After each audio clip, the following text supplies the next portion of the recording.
Сегодня в России День Героев Отечества, праздник военнослужащих, удостоившихся памятных наград за совершенные подвиги.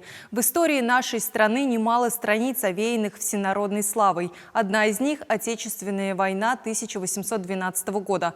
К 210-летию этой даты Чувашский художественный музей подготовил выставку произведений изобразительного искусства «1812. Код доблести».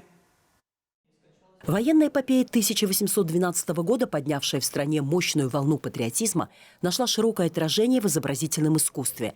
Это прежде всего портретная галерея героев сражений, а также батальные сцены. Выставку открывает гравюра Сальватора Карделли, на которой изображен главнокомандующий русской армией Михаил Кутузов. Именно благодаря стратегии великого полководца удалось одержать победу над Наполеоном. Другой прославленный герой войны – генерал Николай Раевский. Во время Бородинского сражения его корпус занимал позиции в самом центре русских войск, так называемая батарея генерала Раевского, за которую были, пожалуй, самые ожесточенные бои в течение этой битвы.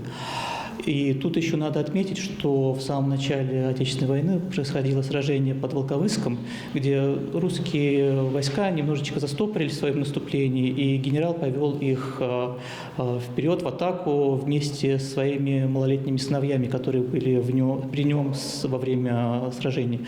Старшему было 17 лет, а младшему 12. Это работа неизвестного художника XIX века, копия с оригинального портрета Николая Раевского кисти Джорджа Доу, который хранится в Эрмитаже.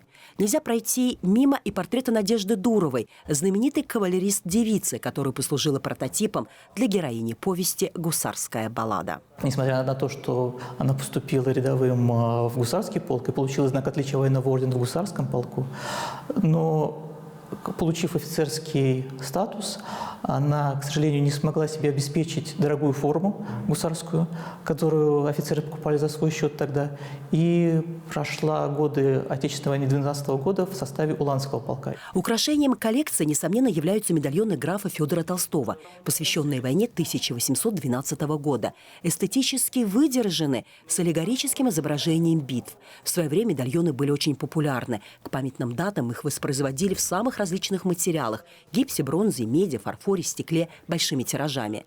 На выставке можно не только перелистать страницы истории, но и познакомиться с канонами классического академического искусства, в рамках которого выдержаны экспонаты. Время этой Великой войны – это время расцвета классического изобразительного искусства, время, когда в дворцовой моде романтизм и даже более строгий имперский стиль, называемый ампир. И надо сказать, что грандиозные памятники, архитектурные сооружения, возведенные в честь победы и вообще в память об этой Отечественной войне, были очень масштабными. Храм Христа Спасителя, Триумфальные ворота, Александровская колонна – эти памятники можно увидеть на оригинальных гравюрах. На выставке посетителей ждут открытия. Большинство экспонатов широкому обозрению представлены впервые. Это работы, которые музей получил в дар от организации «Россизо» в 2020 году. Лидия Галактионова, Виктор Степанов, Вести Чувашия.